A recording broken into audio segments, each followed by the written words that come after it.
राधा स्वामी साखी, अंतर की पुकार। बहुत समय पहले की बात है। पंजाब के एक छोटे से गांव में एक श्रद्धालु हरिदास रहता था। वह रोज सुबह उठकर स्नान करता, मंदिर में घंटों पाठ करता, आरती गाता और दिन भर पूजा पाठ में लगा रहता। उसे विश्वास था कि इन कर्मों से वह प्रभु का साक्षात्कार कर लेगा। लेकिन भीतर एक खालीपन हमेशा उसे सालता रहता। एक दिन गांव में प्रसिद्ध संत बाबा जी का आगमन हुआ। लोग दूर दूर से उनके दर्शन करने आए। हरिदास भी उनके पास पहुंचा और अपने पूजा पाठ की विधियां बताने लगा। बाबा जी ने शांत स्वर में कहा, हरिदास, तूने बहुत कुछ किया, पर क्या तूने अपने भीतर झांका? पाठ और पूजा बाहर की तैयारी है, लेकिन आत्मा का मिलन तो भीतर ही होता है। जब तक मन चंचल है, भटकता है, तब तक हजार पाठ भी तुझे नजदीक नहीं ले जा सकते। साधना का मर्म ध्यान में है, नाम सुमिरन में है, प्रेम में है। बाहर की पूजा तब तक अधूरी है जब तक मन भीतर नहीं जाता। हरिदास चुप हो गया। उसकी आंखों में आंसू थे, लेकिन अब वह समझ चुका था कि असली यात्रा भीतर की है। साखी, अंतर का दीपक, भाग 1। प्रवचन रूप में बाबा जी का उपदेश। प्यारे आत्माओं, बाबा जी ने शांत स्वर में कहा, आज मैं तुमसे वह बात कहने आया हूं जो अनंत काल से संत जन कहते आए हैं, पर जिसे मनुष्य सुन तो लेता है, पर समझ नहीं पाता। आज हम बात करेंगे उस विषय की जो सबसे अधिक भ्रम पैदा करता है, पाठ पूजा, कर्मकांड और सच्चा भजन सुमिरन। लोग कहते हैं, हम रोज मंदिर जाते हैं, पाठ करते हैं, आरती गाते हैं, हम तो बड़े धार्मिक हैं। लेकिन मैं कहता हूं, क्या तुम्हारा मन भी मंदिर जाता है? क्या वह एकाग्र हुआ? क्या तुमने अपनी आत्मा से भगवान को पुकारा? बाहरी क्रिया तो आसान है, बाबा जी बोले, पर आत्मा की पुकार कठिन है। जो मन हर समय दौड़ता रहता है, कभी संसार की चिंता में, कभी लालच में, कभी मोह में, वह मन अगर पाठ कर भी ले तो क्या वह पाठ प्रभु तक पहुंचेगा? भजन और सुमिरन क्या है? भजन का अर्थ है अंतर में उतरना, और सुमिरन का अर्थ है प्रभु के नाम को हर पल याद करना। पाठ तो तुम कर लेते हो, लेकिन क्या तुम प्रभु का नाम सांस के साथ जोड़ पाए? क्या तुम्हारा सुमिरन इतना सजीव है कि सांस चले तो नाम याद आए, और सांस रुके तो नाम भी रुक जाए? जब तक भजन में मन एकाग्र नहीं होता, तब तक लाखों पाठ भी केवल शब्दों का खेल है। कर्मकांड बनाम भक्ति। बाबा जी बोले, ध्यान दो भाइयों और बहनों, सच्ची भक्ति वह नहीं जो केवल हाथों और मुंह से हो। सच्ची भक्ति वह है जो मन, बुद्धि और आत्मा से की जाए। आज के युग में मनुष्य ने धर्म को भी व्यापार बना लिया है। वह सोचता है, मैंने यह व्रत किया, वो पूजा की, तो अब फल मिलेगा। लेकिन वह ये नहीं सोचता कि मन का क्या हाल है। जो मन क्रोध से भरा है, जो ईर्ष्या और घृणा में डूबा है, वो अगर फूल चढ़ाए, अगर दीप जलाए, तो क्या वह ईश्वर तक पहुंचेगा? नाम ही सच्चा सहारा है। बाबा जी ने कहा, संत मत का मूल मंत्र है नाम। ये नाम कोई सामान्य शब्द नहीं है। ये नाम वह ध्वनि है जो आत्मा को परमात्मा से जोड़ती है।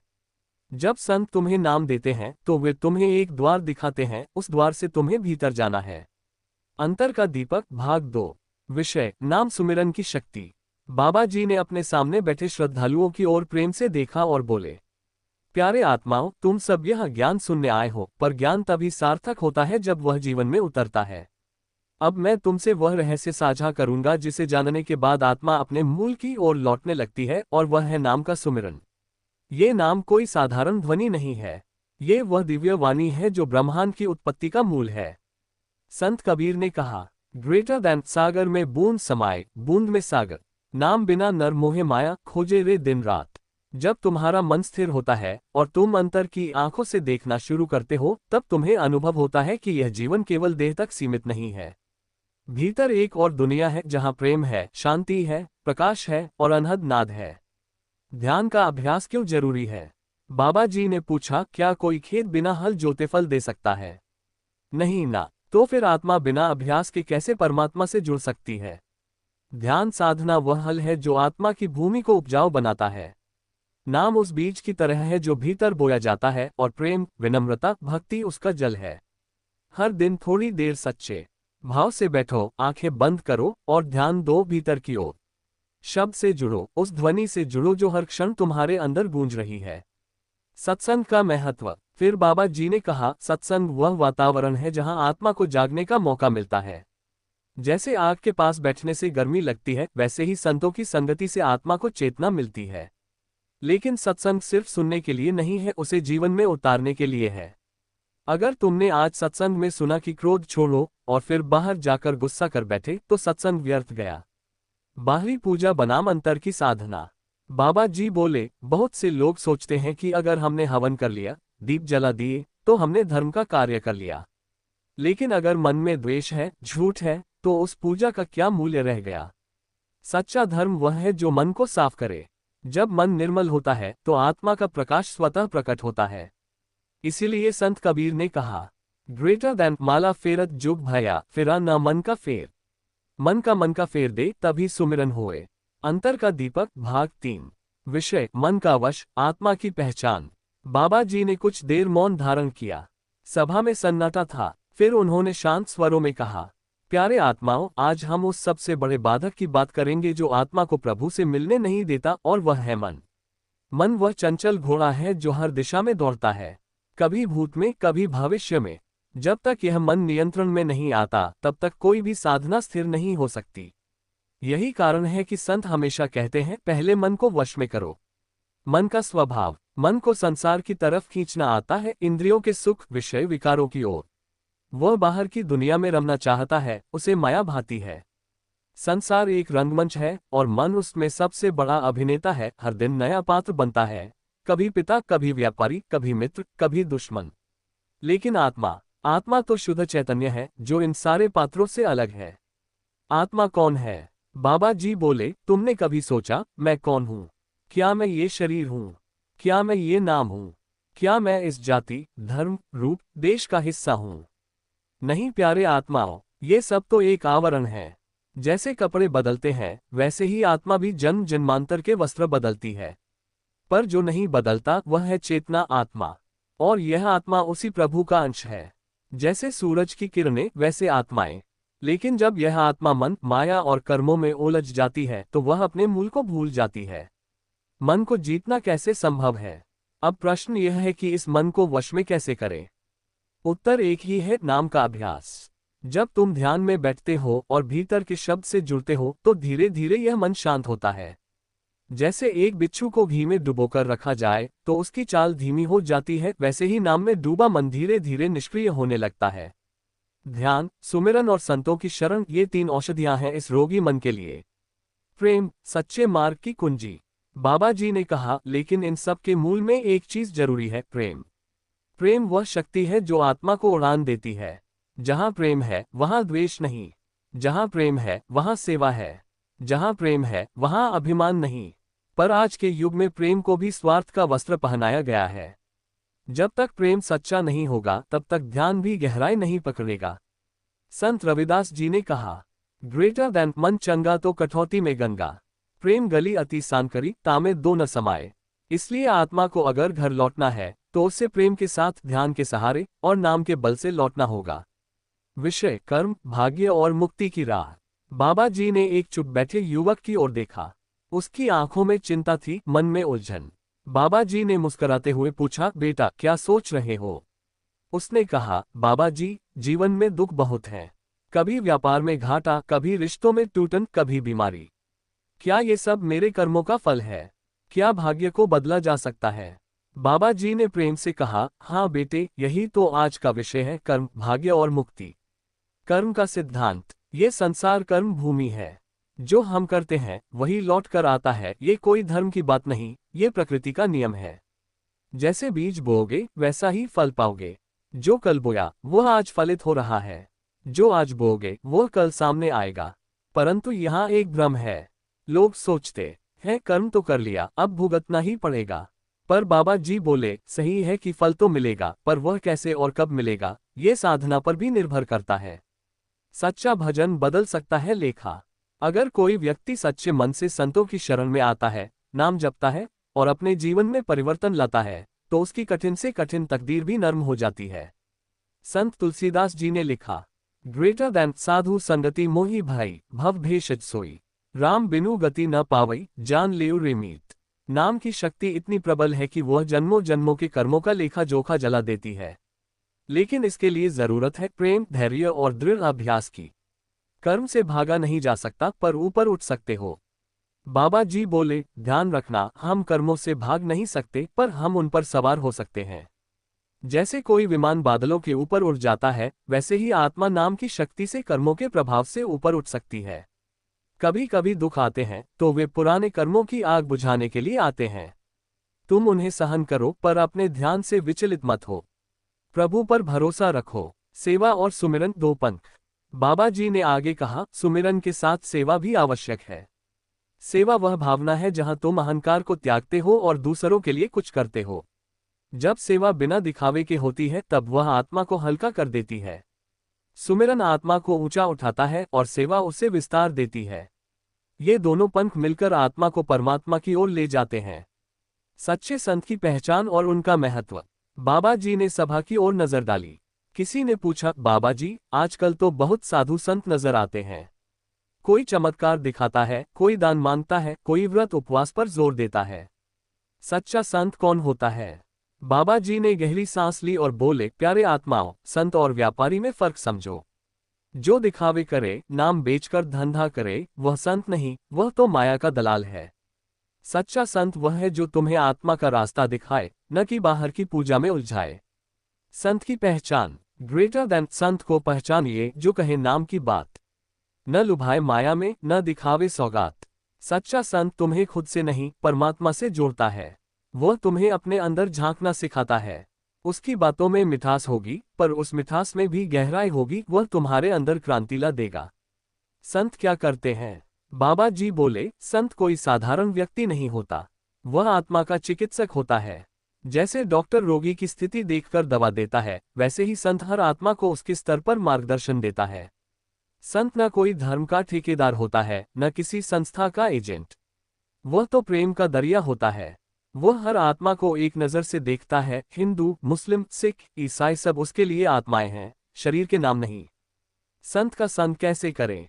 बाबा जी ने कहा, अगर तुम किसी सच्चे संत की शरण में आ गए तो उसे पकड़े रहो।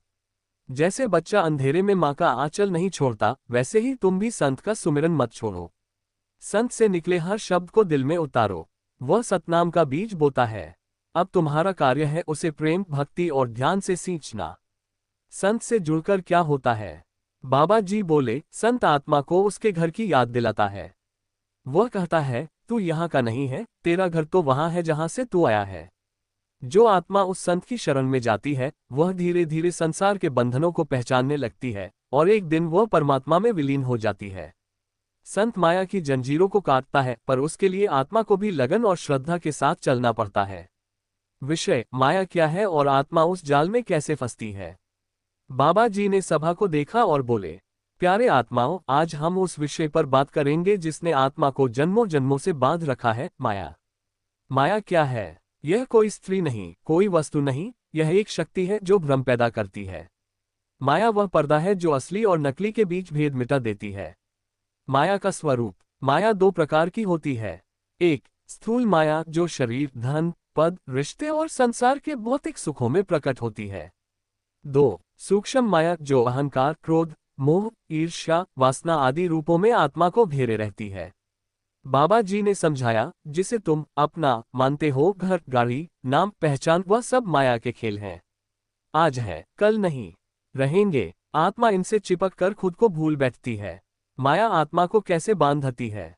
बाबा जी बोले, माया आत्मा को भुलावा देती है। ये कहती है, यही जीवन है, यही सत्य है, और आत्मा उस झूठ को सच मानकर उलझती जाती है। जैसे कोई सपना देख रहा हो कि वह राजा है, महल है, हाथी घोड़े हैं, और नींद टूटते ही सब कुछ गायब, वैसी ही माया की सत्ता है। जब आत्मा शरीर में आती है तब वह अपनी पहचान भूल जाती है। वह खुद को शरीर मानने लगती है।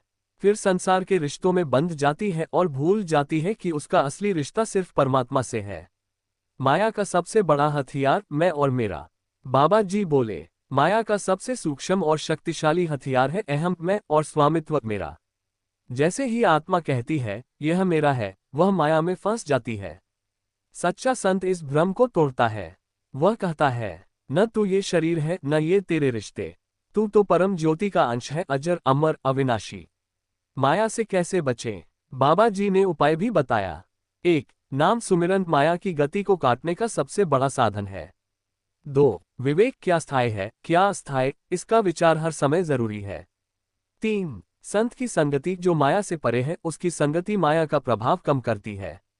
ग्रेटर दैन माया मोह सब जगत पराया, नाम बिना नर भ्रम में छाया। माया जीतनी है तो भीतर जाना होगा।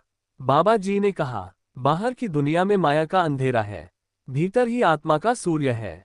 जैसे दीपक अंधकार को हटा देता है, वैसे ही सच्चा नाम माया का पर्दा फाड़ देता है। नाम का अभ्यास कैसे करें? ध्यान की विधि और उसकी कठिनाइयां। बाबा जी ने कहा, अब तक हमने माया, कर्म, आत्मा और संत की बात की, लेकिन आत्मा की उड़ान तभी संभव है जब वह नाम की डोर पकड़ ले। अब मैं बताऊंगा कि नाम का अभ्यास कैसे करना है। नाम क्या है? बाबा जी बोले, नाम कोई बाहरी मंत्र नहीं है जो कान में कह दिया जाए। सच्चा नाम तो वह ध्वनि है जो हर समय भीतर गूंज रही है, अनहद नाद। संतों ने इसे शब्द बांगे असली, अमृतनाद, धुन या शब्द सुरत योग कहा है। शब्द वह धागा है जो आत्मा को परमात्मा से जोड़ता है। जो इस ध्वनि को पकड़ लेता है वह संसार की हलचल से ऊपर उठ जाता है। ध्यान कैसे करें? फिर बाबा जी ने ध्यान की विधि बताई। 1. शांत वातावरण चुनो, सुबह ब्रह्म मुहूर्त सबसे अच्छा समय है। 2. पीठ सीधी, आंखें बंद, मन स्थिर, शरीर स्थिर रहे, मन भटके नहीं। 3. नाम जपो मन में, न होंठ हिलाओ, न स्वर निकालो, मन के भीतर ही दोहराओ। 4. ध्यान को भरिकुटी पर केंद्रित रखो, वहां से ही अंदर का द्वार खुलेगा। 5. ध्वनि पर ध्यान दो, जब मन स्थिर होगा तब वह शब्द गूंजने लगेगा। ध्यान में आने वाली कठिनाइयां। बाबा जी ने कहा, ध्यान में सबसे बड़ी बाधा है मन। यह तुम्हें हर बार भागने पर मजबूर करेगा। कभी भूख लगेगी, कभी नींद, कभी दुनिया की चिंता याद आएगी। पर घबराना नहीं, मन का स्वभाव ही ऐसा है। उसे धीरे धीरे प्रशिक्षित करना होता है। ग्रेटर दैन मन पवन सम वेग से भागे, नाम की डोरी से बांधे। हर दिन अभ्यास से वह डोरी मजबूत होती जाएगी। मन क्यों नहीं टिकता? क्योंकि मन को बाहर के विषयों की आदत है, टीवी, मोबाइल, रिश्ते, यादें, चिंता। वह भीतर की शांति से अनजान है। ध्यान में टिकने के लिए जरूरी है नियमित अभ्यास, भोजन में सात्विकता, दिनचर्या में संयम, सत्संग और पढ़ाई। नाम का असर कब दिखेगा? बाबा जी मुस्कुराकर बोले, यह कोई बाजार का सौदा नहीं है कि आज बोया और कल फल आ गया। यह प्रेम की खेती है। कभी फल जल्दी आता है, कभी देर से, लेकिन आता जरूर है। हर एक क्षण जो तुम सच्चे भाव से ध्यान में बैठते हो, वह अंतर में लिखा जा रहा है। ग्रेटर दैन नाम न खोवे भीख के, ना छिन सके चोर। अंतर में जो लिखा रहे वही सच्चा जोर। विषय, गुरु की महिमा और गुरु बिना ज्ञान अधूरा क्यों। बाबा जी ने गहरी दृष्टि से सभा को देखा और बोले, प्यारे आत्माओं, आज हम बात करेंगे उस अदृश्य दीपक की जो जीवन की अंधेरी गुफा में रोशनी करता है, गुरु। गुरु कौन है? गुरु वह नहीं जो केवल ग्रंथ पढ़ाए या मंच पर भाषण दे। गुरु वह है जो तुम्हें तुम्हारे भीतर ले जाए, जो ज्ञान न दे, दर्शन कराए। गुरु की परिभाषा। ग्रेटर दैन रूप मतलब अंधकार, रूप मतलब प्रकाश। गुरु वह है जो अज्ञान के अंधकार से निकालकर आत्मा को ज्ञान के प्रकाश में लाता है।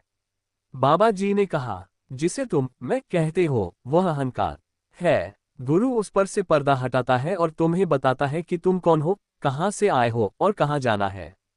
गुरु बिना ज्ञान अधूरा क्यों? बाबा जी बोले, कोई भी आत्मा अकेले परमात्मा तक नहीं पहुंच सकती। जैसे अंधेरे कमरे में रास्ता नहीं दिखता, वैसे ही माया के अंधेरे में भटकी आत्मा को केवल गुरु की रोशनी रास्ता दिखा सकती है। गुरु के बिना ध्यान भी भ्रम बन जाता है, साधना भी अहंकार का साधन बन सकती है। ग्रेटर दैन गुरु गोविंद दो खड़े, काके लागू पाए। बलिहारी गुरु आपनो, गोविंद दियो बताया। गुरु ही तो वह द्वार है जिससे होकर परमात्मा तक पहुंचा जा सकता है। गुरु की कृपा कैसे प्राप्त हो? बाबा जी ने बताया, गुरु कृपा से नहीं, भाव से प्रसन्न होता है। ना धन चाहिए, ना पद, ना पूजा। चाहिए तो केवल श्रद्धा, भक्ति और समर्पण। जब शिष्य का हृदय सच्चा हो, मन नम्र हो और जीवन सेवा में लगा हो, तब गुरु स्वयं उसे उठा लेते हैं। गुरु कोई जादू नहीं करता, वह आत्मा को उसकी वास्तविकता से जोड़ देता है। लेकिन ये तभी होता है जब शिष्य पूरे समर्पण के साथ झुकता है। गुरु से प्रेम ही सबसे बड़ा भजन है। ग्रेटर दैन गुरु चरणन में जो रमे, सो भव सागर तर जाए। बिना गुरु के नाम अधूरा, ना अंतर द्वार खुल पाए।